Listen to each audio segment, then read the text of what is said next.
I want you to stop whatever you're doing, because what I'm about to tell you, I have never spoken about to anyone. Not my parents, not my closest friends, no one. For an entire year, I kept this locked inside me, because every time I tried to explain it, I'd see her face again, and I'd stop. This happened exactly 1 year ago. I know how it sounds.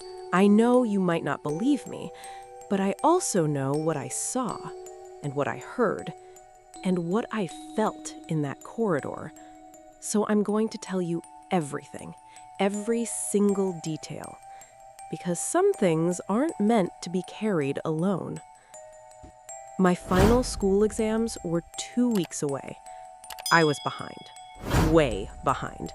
The kind of behind that keeps you awake at night, staring at the ceiling, running through everything you haven't studied yet.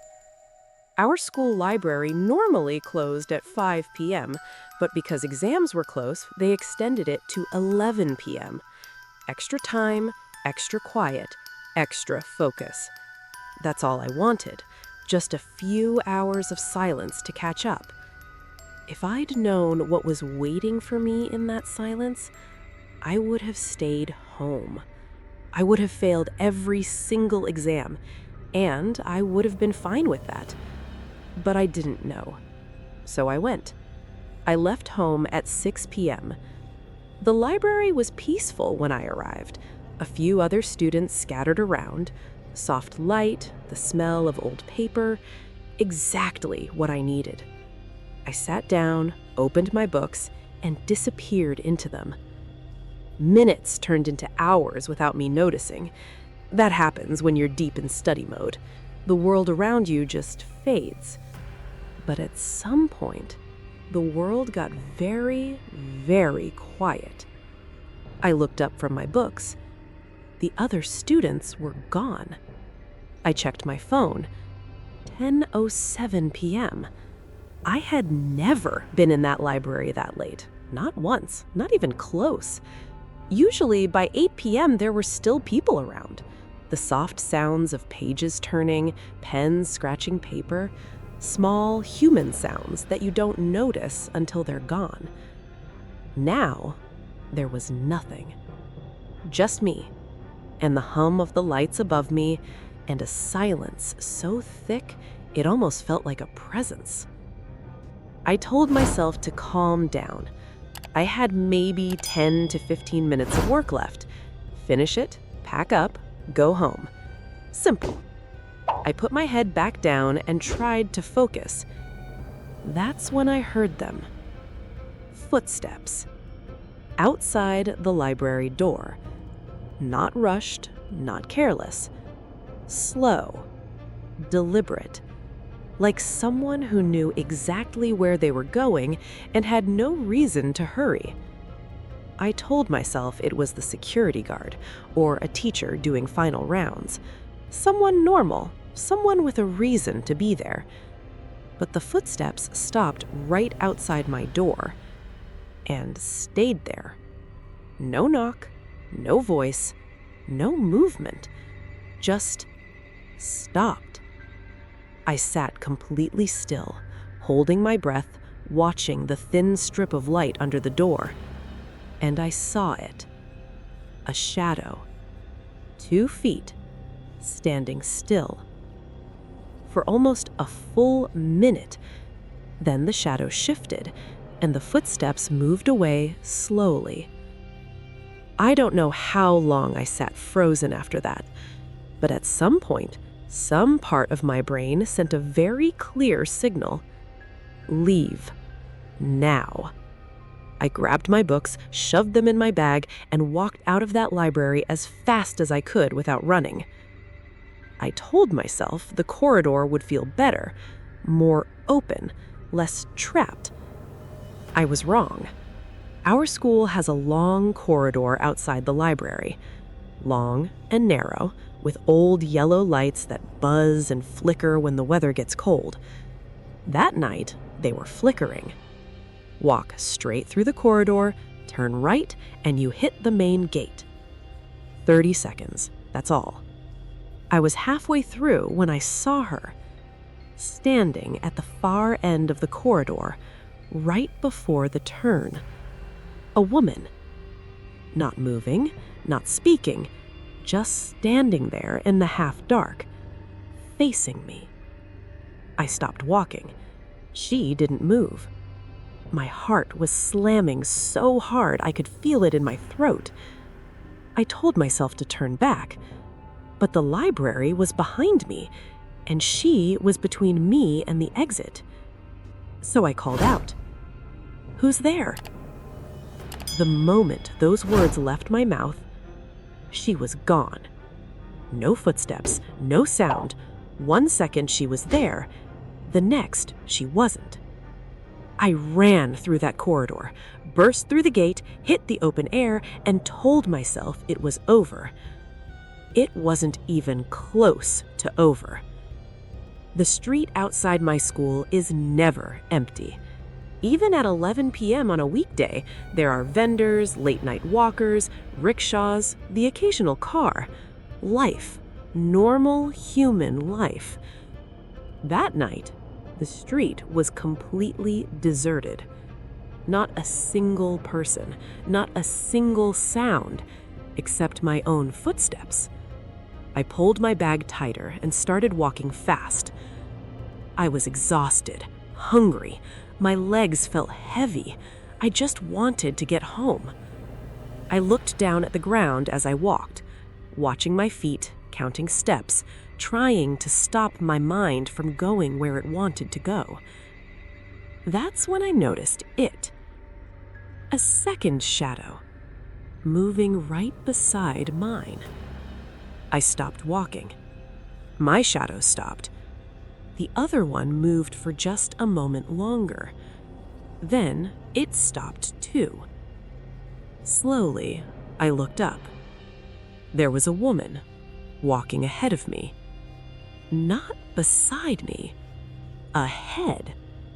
But I hadn't seen her before. I had been looking at that street.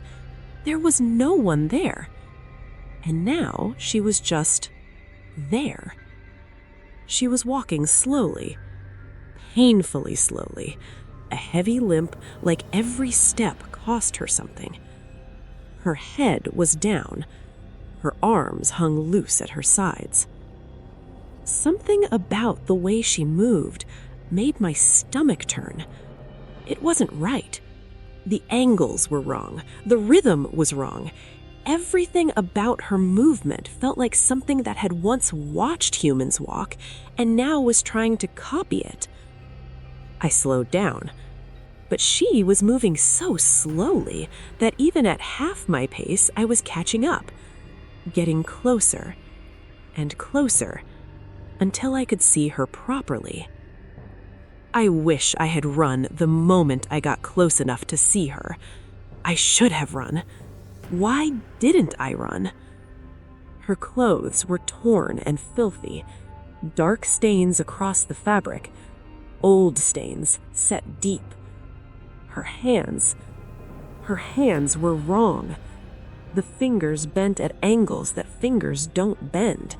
Her wrists twisted inward like something had broken them and they'd healed badly, or hadn't healed at all. Her legs, the same. Every part of her looked like something that had been broken and put back together by something that didn't fully understand how bodies worked. I froze mid-step. Every cell in my body was screaming at me to run. But I couldn't move forward. I couldn't go back. I couldn't do anything. Then she stopped walking. The street went completely silent, and very, very slowly, she turned her head toward me. Not her body, just her head. Her face. I'm not going to describe her face, not because I don't remember it, but because some things, once you put them into words, you can never take back. All I'll say is this. She looked at me like she recognized me, like she had been looking for me specifically, like she had been waiting. And then she spoke. Her voice was dry, cracked, like something that hadn't been used in a very long time. "Have you seen my daughter?" My blood turned to ice. I couldn't speak. I couldn't breathe. My entire body went rigid. She kept her eyes on me, waiting. With every last piece of willpower I had, I lifted my arm and pointed in a random direction, any direction, just away from me. She looked at where I pointed. Then she slowly, painfully turned her body and began limping into the dark. I watched until she disappeared. Then I ran. I don't remember the rest of the journey. I don't remember my street. I don't remember falling. I don't remember anything. I woke up in my bed. My neighbor had found me unconscious on the road, less than 2 minutes from my house, and carried me home. The doctor said shock, exhaustion, dehydration, but I know what it actually was. A few days later, I started asking questions about that area, about the school. And someone told me something that I have not stopped thinking about since. In 1998, a woman lived near that school with her 9-year-old daughter. The little girl studied there. She was bright, cheerful, loved by her teachers. One afternoon during lunch break, she was playing in the schoolyard, and she died in an accident. The mother was never the same after that. She stopped eating, stopped sleeping, started wandering the streets at night, calling out for her daughter, searching. Eventually, she lost her mind completely, and then she lost her life.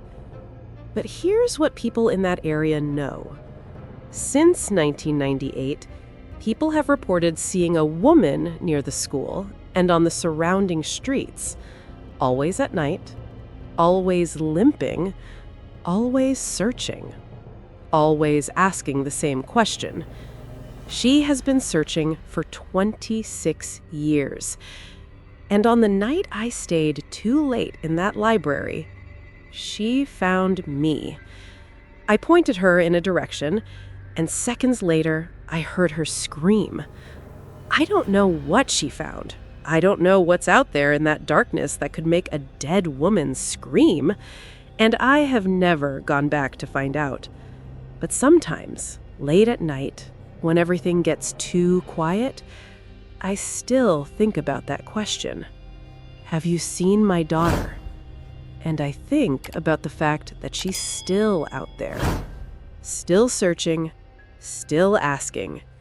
And one day, she might ask you.